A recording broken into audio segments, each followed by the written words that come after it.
Coucou, j'espère que vous allez bien. Ce matin, je vous présente le Keeper fin de siècle. Ce sont des cartes de divination. C'est de Ciro Marchetti. J'espère que je le prononce bien. C'est lui qui a fait également les rêves enchantés de Lenormand. Les boîtes, elles sont faites de la même façon. Je crois que les cartes font la même taille. Ouais. Alors, le fin de siècle est plus fin. Il y a 39 cartes. Dans l'autre aussi, il me semble, mais le livret est beaucoup plus fin dans celui-ci. Donc, c'est une boîte, je trouve qu'elle est vraiment de très belle qualité. Elle est mate, avec des bordures, très, brillantes, argentées. Les écritures également. Et c'est une boîte qui est aimantée, qui se referme très bien. Et je trouve que vraiment les finitions sont magnifiques. Donc pour commencer, vous avez une petite carte de présentation. Normalement, on ne l'utilise pas dans le jeu. Moi, il m'arrive de la mettre en carte joker. Je vais vous lire quand même le dos. Les cartes traditionnelles, c'est flou pour vous. Ah voilà. Les cartes traditionnelles Keeper, interprétées nouvellement par Ciro Marchetti, le créateur des Golden Rêveries Lenormand. Il vous emmène dans un voyage au tournant du siècle dans l'Angleterre victorienne. Vous découvrirez avec ces cartes richement illustrées une nouvelle dimension de la cartomancie. 39 cartes avec une impression en argent de haute qualité et un guide d'utilisateur très détaillé avec des animations très captivantes supplémentaires pour les tablettes et les smartphones. Voilà, donc vraiment elle est, je la trouve, voilà, je trouve vraiment la boîte très très jolie, bien finie. Allez, on y va. Alors le livret, il est quand même très fin. C'est du papier souple. Et, pardon, c'est en noir et blanc par rapport aux Golden Rêveries. Enfin, les rêves enchantés, Lenormand. Ah, est-ce qu'il va bien vouloir sortir? Excusez-moi. Voilà.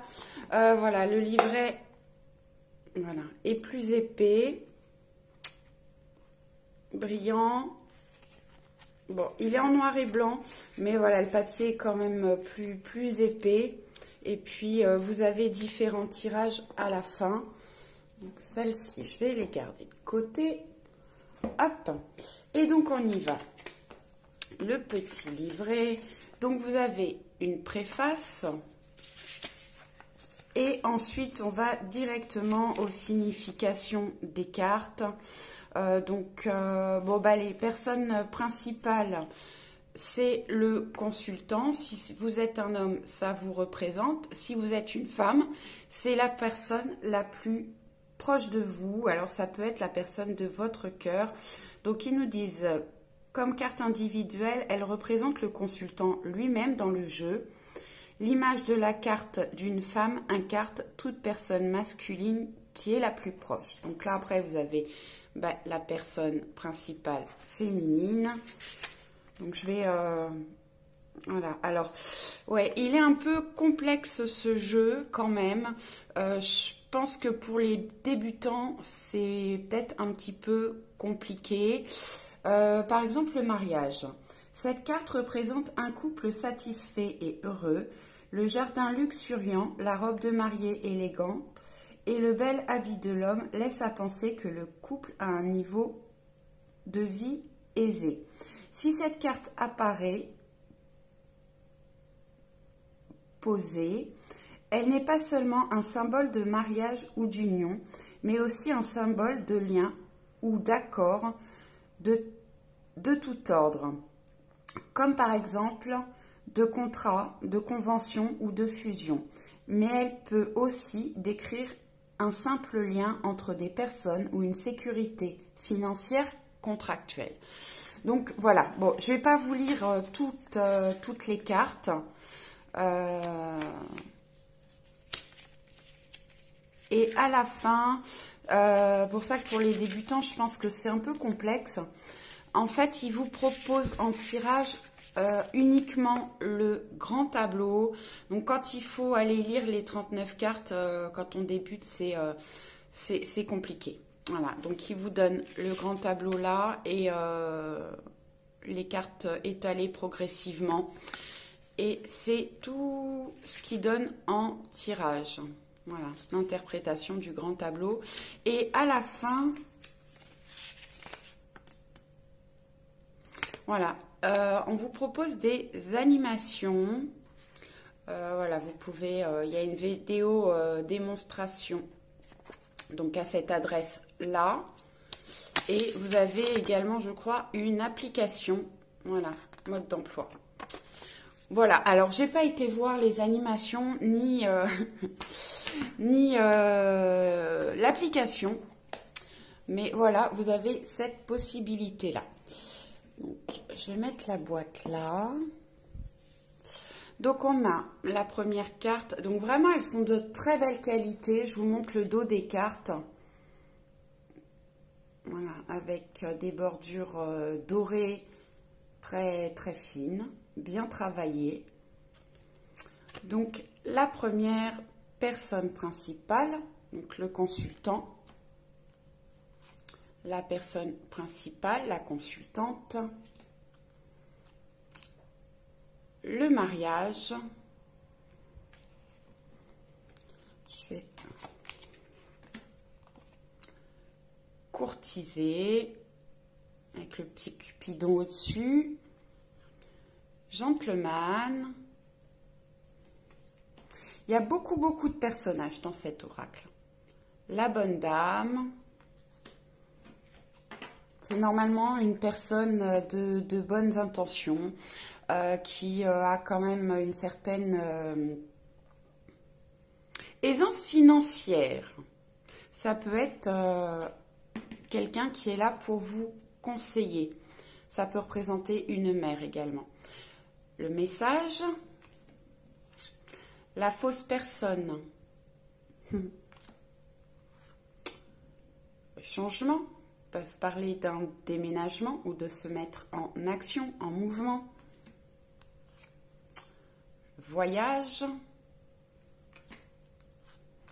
Gain exceptionnel. La jeune fille riche. Le bonhomme riche.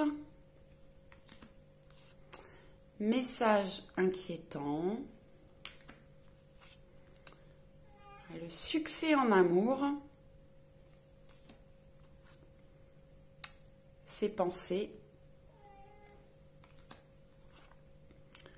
le cadeau, je la trouve jolie cette carte enfant, bon bah décès.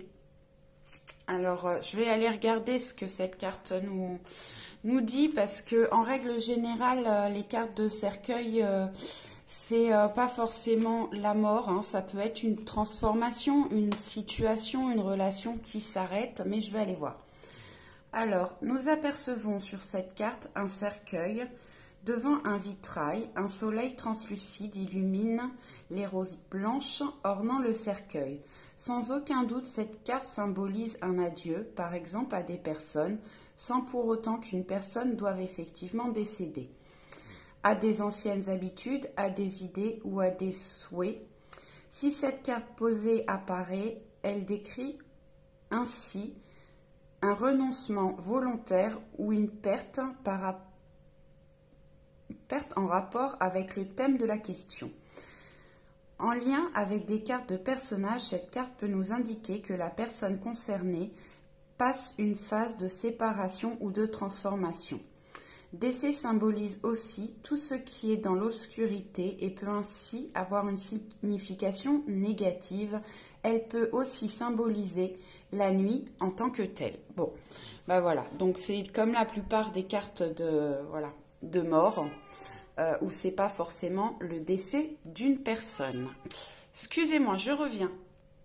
Voilà, Mademoiselle Angoune vous passe le bonjour, mon petit chat bavard. Allez, on y va. Donc, on a la maison qui peut symboliser votre maison. Ça peut représenter également la famille, la stabilité. Le salon. La personne militaire. Alors, c'est pas forcément... Ouais, la personne militaire, c'est pas forcément une personne militaire. Alors, c'est une carte que j'ai stabilotée dans le livret parce que, voilà, moi, elle ne me parlait pas trop. Sur cette carte, on peut voir le maréchal qui se tient à l'entrée d'une grande halle.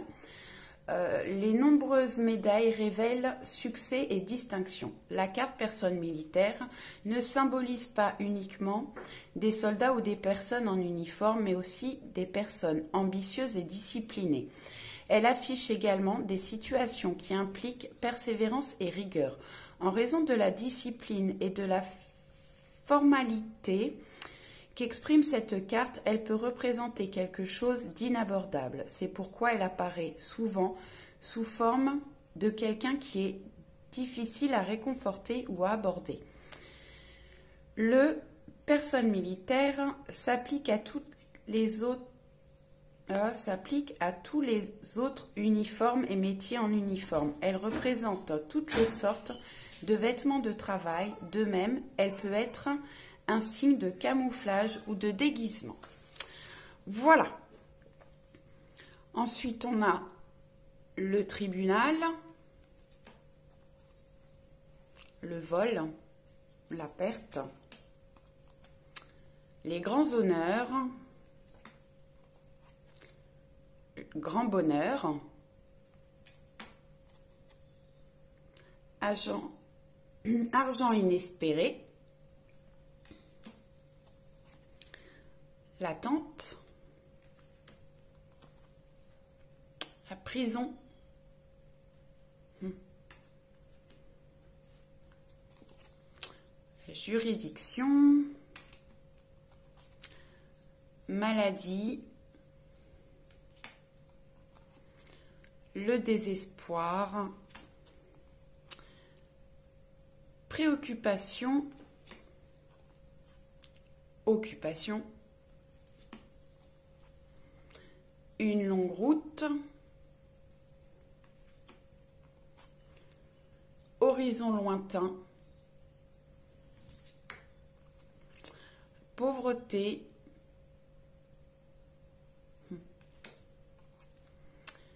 peine et travail, et pour finir, la communauté. Voilà, j'espère que cette vidéo vous a plu. Je vous dis à très vite, je vous envoie plein de bisous. Ciao, ciao!